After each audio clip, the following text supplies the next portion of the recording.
Hello, I'm here to talk about in this video some of the changes that have been going on from Payday 2's beta period right up until release. I don't think we're going to see any more updates, seeing as it's being now officially released on the 13th.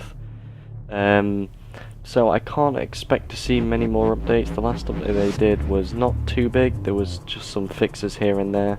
And I'd just like to go through for some people that maybe haven't been playing the beta for a while, or haven't been checking the forums, or just haven't played it all, because I know a lot of people have done some beta impressions videos like with commentary, and they picked out some of these flaws, but they've actually been fixed now, so I think it may leave a bit of a negative impression on the game, with people thinking things are broken when they're not.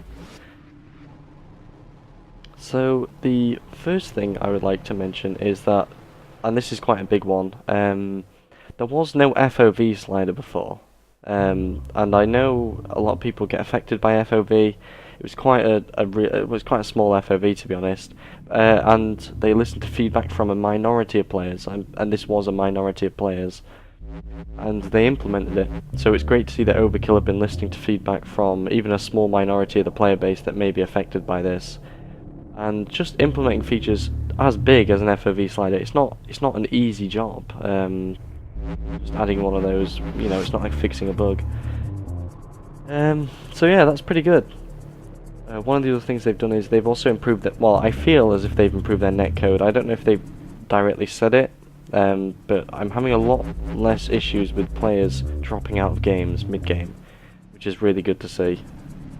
They've also added loads of anti-cheat fixes, because a lot of people were already finding ways to exploit certain heists. I can't guarantee that it's going to be, free of people that hack, because at the end of the day, where there's a will, there's a way, and I don't know how far they're going to go with restricting players to make sure this doesn't happen.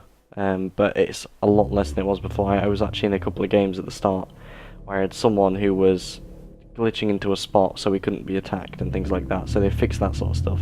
They also added more masks and balanced out the loot drops. A lot of people are getting loads more masks than they were weapon mods, and in all fairness, I don't need 6-7 different masks, considering I can only wear one. I need weapon mods to make my weapon a bit better and cooler and customize it, but I was getting more masks than I was weapon mods.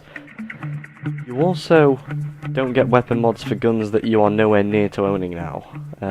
You only get mods for guns you have, which is really good. They've also improved the AI response times, as in, when you shoot an AI, they will turn around a lot quicker. This is really good at building immersion, and I think it's one of these sort of little additions that makes it feel more realistic. Although Payday 2 isn't supposed to technically be realistic, it's sort of meant to be like a Hollywood reimagining. It's really nice that they've done that. They've added. I could go on with the list of additions for quality of life stuff, but they've added I'm just gonna, go through a bunch of stuff. So their future DLC will now show up in orange text. This is really good for instantly letting players know, what it is and what isn't available to them, without having to sort of attempt to buy something and say no, you don't have it. And in casing mode, they've also made it so people will actually look at you, and this is going to be one of the coolest additions, because before it just seemed like people were just staring right through you. Now in casing mode, you have a reason to feel paranoid. The people, if you get really close, they will look at you and they will just stare you down. So that is really, really cool.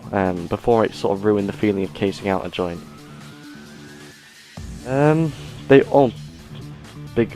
Big news this actually. If you pre-purchase Payday 2, you get a small bit of DLC. Now, it's something to do with an armoured car, that's what it says. So,